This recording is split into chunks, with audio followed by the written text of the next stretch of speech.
കറണ്ടും ഗ്യാസൊന്നും ഇല്ലെങ്കിലും ഞാൻ അടുപ്പ് കൂട്ടിയായാലും കോഫി ഉണ്ടാക്കുന്നതാണ്. ഇപ്പോൾ ഭാഗ്യത്തിന് ഏതായാലും ആ ഒരു സ്ഥിതിയിലേക്ക് എത്തിയിട്ടില്ല. പക്ഷേ ഇടയ്ക്കിടയ്ക്ക് ചായയും കാപ്പിയും കുടിക്കുന്നവർ ഗ്യാസ് യൂസ് ചെയ്യാതെ നോക്കണം. അല്ലെങ്കിൽ അങ്ങനത്തെ ഒരു ശീലം കുറച്ചാൽ ഗ്യാസ് ലാഭിക്കാമെന്നാണ് പറയുന്നത്. അപ്പോൾ എനിക്ക് കോഫി ഇല്ലാതെ പറ്റില്ലല്ലോ. അപ്പോൾ അതുകൊണ്ട് ഞാൻ തൽക്കാലം ഇപ്പോൾ ഒരു കെറ്റിലെല്ലാം പൊടി തട്ടി എടുത്ത് ഞാൻ കോഫി ഉണ്ടായിക്കൊണ്ടിരിക്കുക കേട്ടോ.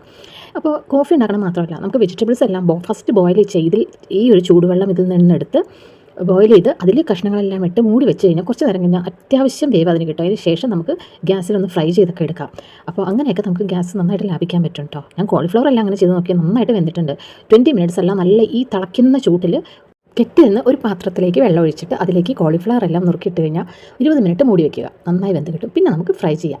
അപ്പോൾ എൻ്റെ കോഫി ഇവിടെ റെഡി ആയിട്ടുണ്ട്. കോഫിയുടെ കൂടെ ഞാനൊരു ബർഗർ പാവാണിത്, സ്പെഷ്യൽ ബർഗർ പാവം കൂടെ കുടിച്ചപ്പോഴാണ് എനിക്ക് ആശ്വാസമായത് കേട്ടോ. അപ്പോഴാണ് എനിക്കൊരു കോഫി രാഗം ഓർമ്മ വന്നത്. കോഫി രാഗമല്ല, കാപ്പി രാഗം. മുത്തിനുള്ളിൽ ഒതുങ്ങും പൂമാരൻ കന്നിക്കൈകളിലേന്തി നവലോകങ്ങൾ. അപ്പോൾ വീഡിയോ ഇഷ്ടപ്പെട്ടാൽ ലൈക്ക് ചെയ്യുക, സബ്സ്ക്രൈബ് ചെയ്യുക, കമൻറ്റ് ചെയ്യുക.